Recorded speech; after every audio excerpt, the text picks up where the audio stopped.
इन संक्रियाओं से इबारती प्रश्न जब आते हैं जी और उसमें ऋणात्मक संख्याएं भी होती हैं, तो हमारे लिए एक चीजें थोड़ी असहज हो जाती हैं। हम समझ नहीं पाते हैं कि कल्पना जो, एक तो अभी हमने कल्पना करना शुरू किया, ऋणात्मक संख्याओं से हमारा परिचय हुआ, अब हमसे हम्म। इबारती प्रश्न भी पूछे जा रहे हैं। तो इस प्रकार के प्रश्न जब दिमाग में चलते हैं ना, तो बहुत सारा उलझन होता है। तो इस पे भी हम चर्चा करते हैं कि संक्रियाओं में इबारत कैसे बनाएं, इबारती प्रश्नों का कैसे बनाने की तरफ बढ़े। तो इसके लिए हम बात कर सकते हैं। आपके सामने आप देखेंगे कि एक कुछ संख्याएं लिखी हैं, 10, 40 और 20। अब आप जी, इसको देखते हुए एक इबारती प्रश्न बनाने का प्रयास करें। मैं शिक्षक साथियों से भी अनुरोध करूंगा, चंदन आप भी इसका जरूर प्रयास करें। ये बहुत महत्वपूर्ण हो जाता है कि गणित एक स्तर पे तो अलग चल रही होती है, और जैसे ही अगर अवधारणाएं क्लियर नहीं हुई और जब वो इबारती सवाल आ जाते हैं तो बच्चे आपसे क्या पूछने आते हैं, सभी से, शिक्षक से क्या पूछने आते हैं, आपको याद होगा कि मैडम ये बता दो कि इसमें जोड़ करना है या फिर बाकी करना है, बाकी तो मैं कर लूंगा।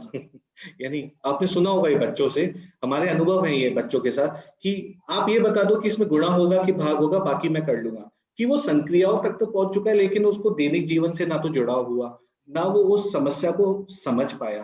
तो इबारत समझना, इबारत गढ़ना, दोनों ही महत्वपूर्ण हो जाते हैं, स्पेशली कक्षा 6 से 8 के स्तर पे। मैं कोशिश करूंगा, और इस अंतिम गतिविधि में सभी शिक्षक साथी बराबर आप मदद कर सकते हैं। मैं इसको बहुत ही सरल उदाहरण लेता हूँ। मेरे पास 100 रुपए थे, मैंने 40 रुपए की चीनी ली, मान लीजिए, मैं किलो और भाव पे नहीं जा रहा, और 20 रुपए की मैंने अदरक ले ली, घर में चाय बननी है, ये दोनों चीजों की कमी पड़ गई, तो मेरे पास कितने रुपए बचे बिल्कुल उस चंदन, तो दृष्टि में। आपने बहुत सही तरीके से इसको आसानी से दोनों संख्याओं को लिया कि 40 रुपए की मैंने ये सामान ले लिया, 20 रुपए का ये सामान ले लिया और वगैरह। इसी प्रकार से आप यहाँ भी देखेंगे कि ये तो आप बता दीजिए, ये थोड़ा आसान है। तो बिल्कुल जी जैसे कि आप कहेंगे कि मेरे पास मैं 15 रुपए का पेन खरीदा और 5 रुपए का मैंने रबर खरीदा, तो मेरे कुल कितने रुपए खर्च हुए, इस पे जी। भी हम बात कर सकते हैं। इस मजे की प्रकार बात की यह है बातें हैं। नीतीश, की सिर्फ एक ही संक्रिया अगर आप बोर्ड पे लिखें उसमें बच्चों से अलग अलग 10 से 15, 20 की कक्षा है तो आपके पास 7-8 तो अलग अलग चीजें आएंगी, अलग अलग उसकी इबारत गढ़ी जाएगी। बच्चे आपस में गढ़ते हैं, उन्हें मौका देने की आवश्यकता है नीतीश, बस मौके शायद कम मिल पाते हैं। जी बिल्कुल चंदन, आपने सही कहा, थोड़े मौके कम मिल पाते हैं, लेकिन सबसे मूल इबारती प्रश्नों में, इन प्रकार के इबारती प्रश्नों में चैलेंज तब आता है जब ऋणात्मक संख्याएं आती हैं, और वहां क्या किस प्रकार के हम इबारती प्रश्न बनाने की तरफ जाएं, वो एक अलग ही माहौल बन जाता है बच्चों के मन में। श्वेता जी, लोकेश जी, सब जुड़े हुए हैं यहाँ पे। मैं उनसे निवेदन करूंगा कि अगर आप कुछ इबारत गढ़े, उत्तर तो ठीक है, आपके और मेरे स्तर पे हम 40 बता पाएंगे, 20 बता पाएंगे, लेकिन यहाँ पर बात इबारत की हो रही है। कोई आप भी अपनी तरफ से इबारत गढ़ लें, क्योंकि -15 + 5 ये मुश्किल हो गया क्या नीतीश? अब माइनस की संख्या, ऋणात्मक संख्या पहले आ गई, +5 आ गई, तो मेरे शायद हाथ पैर खुल जाएं। मैं अगर बिल्कुल बिल्कुल चंदन, तो थोड़ा सा यहाँ पे बच्चे असहज हो जाते हैं कि अरे मेरे पास तो, मैं इसमें क्या बनाऊं, 5 को 15 में से घटाने का कोई इबारत बनाऊं, या पहले से 15 कैसे मेरे पास नहीं हो सकते हैं। तो वहां पर थोड़ा समस्या होती है इबारती प्रश्नों को बनाने में। तो वहां पर कोशिश आप करते हैं, प्रयास एक एक कीजिए। एक आप भी कोशिश करें, एक मैं कोशिश करता हूँ, इसमें आप मदद करिए मेरी, और बाकी शिक्षक साथी भी मेरी मदद करें। -15 पहले से एक तरह से देखूं, जी जी जी माइनस चंदन। पंद्रह चले, ठीक है, सबसे सरल, कि मैं दुख -15 आपको मुझे देने हैं, बकाया हैं। तो नीतीश से मैंने उधारी ले रखी थी, लेकिन उसमें से मैं 5 रुपए आपकी उधारी चुका रहा हूँ, सबसे सरल जो दैनिक जीवन में चलता है, कि बच्चे भी आपस में कुछ 1-2 रुपए का हिसाब किताब रख लेते हैं।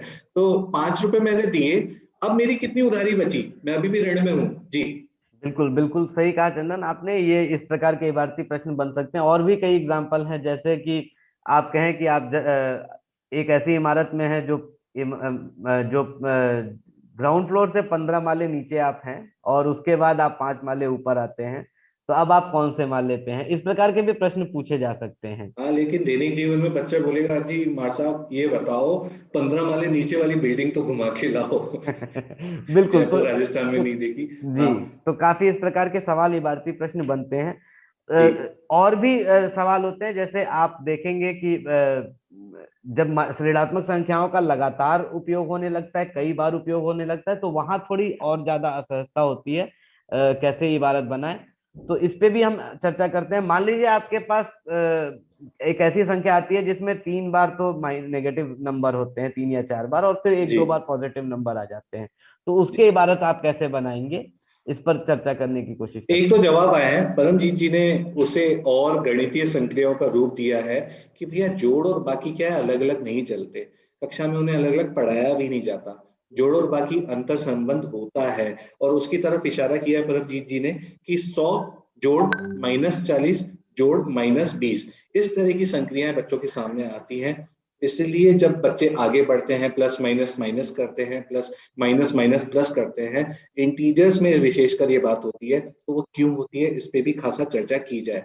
अंतिम आप जो सवाल पूछ रहे थे, इसे आप ही ट्राई करना नीतीश। एक ये 15 वाला मैंने किया था कोशिश, अब आप बिल्कुल, तो बताएंगे। मैं खुद भी प्रयास करता हूँ, शिक्षक साथी भी मेरी मदद करेंगे। जी तो आप देखेंगे कि मैं एक नए शहर में हूँ, जयपुर में, और ऑब्वियस है कि मुझे कुछ सामानों की जरूरत डेली पड़ती है। तो मैंने एक परचून की दुकान देखी जिससे बात की कि मैं आपको बाद में पैसे दूंगा। तो मैं पहले दिन उनसे 10 रुपए का सामान लाया और पैसे नहीं दिए, दूसरे दिन मैं 10 रुपए का सामान लाया, पैसे नहीं दिए, तीसरे दिन भी मैं 10 रुपए का सामान लाया, पैसे नहीं दिए, चौथे दिन मैं उसको 10 रुपए दे करके आया, और पांचवें दिन मैं उसको 10 रुपए दे करके आया। अब मेरे कितने रुपए मुझे उन्हें और देने हैं, ये एक इबारती प्रश्न नीतीश, मुझे एक बन खतरा सकता दिख रहा है कि सारे उदाहरण में हमने इबारत क्या है, उधार की रख ली। तो है। उधार प्रचलन में है, तो ये बच्चों तक गलत संदेश ना चला जाए। कुछ और कोशिश कर सकते हैं, हमारी मदद कर सकते हैं। -10 -10 -10, -10 में ठीक है, आप ऋण की बात कर रहे हैं, -10 लेन देन की बात कर रहे हैं। आप -10 में ठीक है, आपके पास 10 और 10 वापस आ गए, तो इसमें आप उसी उदाहरण को ले सकते हैं, लेकिन बच्चों के साथ थोड़ा सोच समझ के संवाद इसको कक्षा में लेकर जाना चाहिए कि हाँ ये ठीक है, वो अपने जीवन में देखते हैं। और श्वेता जी ने इसका जवाब दिया -10। तो -10, 3 अगर -10 के अगर अपन सिंबल रख दें और +10 है, तो बच्चों को सिर्फ ये नहीं कि प्लस माइनस +1 और -1 जीरो हो रहा है, +10 और -10 भी जीरो हो रहा है, ये भी समझ में आ जाए, तो जिससे कि जो भविष्य की कैलकुलेशन है वो आसान हो जाए। तो सोनू जी ने बोला है 10 और देने हैं भाई। यस, 10 और बकाया है नीतीश आपके, बिल्कुल, जरूर से दीजिएगा मैं आज अगले शाम को सत्र में। जाते ही दे दूंगा चंदन। आज शाम को जाते ही दे दीजिएगा। तो नीतीश, मैं सभी शिक्षक साथियों से ये निवेदन करता हूँ कि इस तरह की छोटी छोटी गतिविधि और तरीके आप कक्षा कक्ष में लेकर जाएं, उनका उपयोग करें।